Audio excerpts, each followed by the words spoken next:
निधी रुग्ण सहायता प्राप्त झालेले लाभार्थ्यांच्या आनंद महोत्सवासाठी उपस्थित असणाऱ्या विधान परिषदेच्या उपसभापती आदरणीय नीलमताई गोरे, विधिमंडळातील आमचे सहकारी माजी मंत्री श्री सदाभाऊ खोत, माजी आमदार श्री अडसूळजी, त्याचप्रमाणे विधान परिषदेतील सदस्य माझे मित्र सत्यजित तांबेजी आणि व्यासपीठावरील सर्वच मान्यवर ज्यांचं व्याख्यान आत्ताच आपण ऐकलं आणि ज्यांनी अत्यंत प्रभावशाली आनंद कशात मिळावा याचा आपल्या सर्वांना मंत्र दिलं, असे आमचे सर्वच मान्यवर, उपस्थित लाभार्थी आणि त्यांच्या सोबत आलेले त्यांचे पालक, सर्वप्रथम आपल्या सर्वांना या शासनाद्वारे मुख्यमंत्री सहायता कक्षाद्वारे प्राप्त झालेल्या उपलब्धीबद्दल मनापासून शुभेच्छा।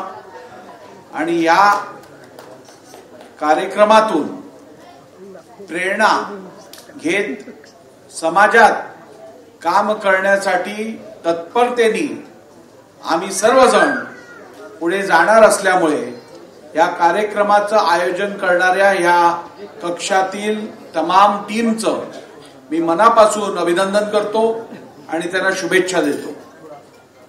खऱ्या अर्थाने मुख्यमंत्री सहायता निधी ही अनेक वर्षांपासून उपलब्ध होती, परंतु त्याचं वाटप हे फार मर्यादित व्हायचं।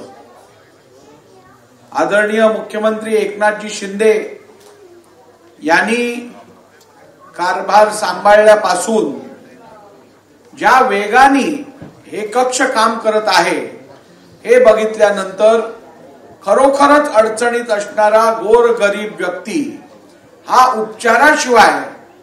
उपचारापासून वंचित राहणार नाही याची खात्री आज महाराष्ट्राला पटली आहे। मी स्वतः लोकप्रतिनिधी म्हणून माझ्या मतदारसंघातले जेव्हा गोरगरीब रुग्ण मदतीसाठी माझ्याकडे येतात तेव्हा प्रत्येक व्यक्तीची वैयक्तिक एक मर्यादा असते मदत करण्याची, पण मुख्यमंत्री सहायता निधी सारखे जेव्हा प्लॅटफॉर्म उपलब्ध होतात तेव्हा खऱ्या अर्थाने मोठ्या प्रमाणात आपापल्या मतदारसंघातल्या अत्यंत गरजू अशा लोकांना मदत करायची संधी आम्हालाही प्राप्त होते। आणि म्हणूनच हा कक्ष केवळ लाभार्थ्यांनाच लाभ मिळवून देत नाही, तर जनप्रतिनिधी लोकप्रतिनिधींना त्यांचे कर्तव्य पार करण्यासाठीही या कक्षाची अत्यंत मदत होते, हे सांगताना मला अत्यंत आनंद वाटतो। बांधवांनो, आज आपण जर आपला देश बघितला तर सर्वात तरुण देश आपला मानला जातो। आपले ऍव्हरेज एज पॉप्युलेशन 27 वर्ष आहे आणि असं असताना या देशाची लोकसंख्या बघितल्यानंतर सामान्य माणसाला रुग्णांसाठी सहायता प्राप्त करून देणं हे केवळ महत्वाचं नव्हे, तर हे अत्यंत आवश्यक आणि क्रमप्राप्त आहे।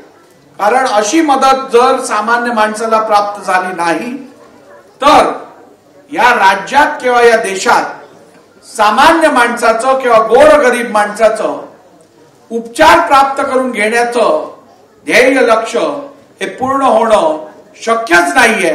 हे मला सांगताना अत्यंत आनंद होतो की असा अत्यंत ऍक्टिव्ह कक्ष या राज्यात काम करत आहे। यापूर्वीही लोकप्रतिनिधी म्हणून अनेक लोकांनी अर्ज केले, आपल्या विभागातील लोकांना शिफारशी दिल्या आणि अनेक वेळा आम्ही यापूर्वी बघितलेलं आहे, केवळ शिफारशी दिल्यानंतरही आमच्याकडे तक्रारी यायच्या, आमच्याकडे तीच लोक यायची आणि सांगायची साहेब तुम्ही पत्र दिलं परंतु मदत कुठचीही प्राप्त झाली नाही। पण आता असे दिवस आले आहेत की अनेक संस्था आहेत, अनेक ट्रस्ट आहेत जे फंड देतात, जे मदत करतात, परंतु लोकांची मागणी असते, साहेब आम्हाला मुख्यमंत्री सहायता निधीतून मदत मिळवून द्या, कारण ती मदत आम्हाला अगदी रेकॉर्ड टाइम मध्ये मिळते आणि ती मदत ही पुरेशी मिळते. आणि म्हणूनच मुख्यमंत्री सहायता निधी कक्षाचं काम हे अत्यंत उत्तमरित्या चाललेलं आहे. या सर्व टीमला माझे मनापासून शुभेच्छा.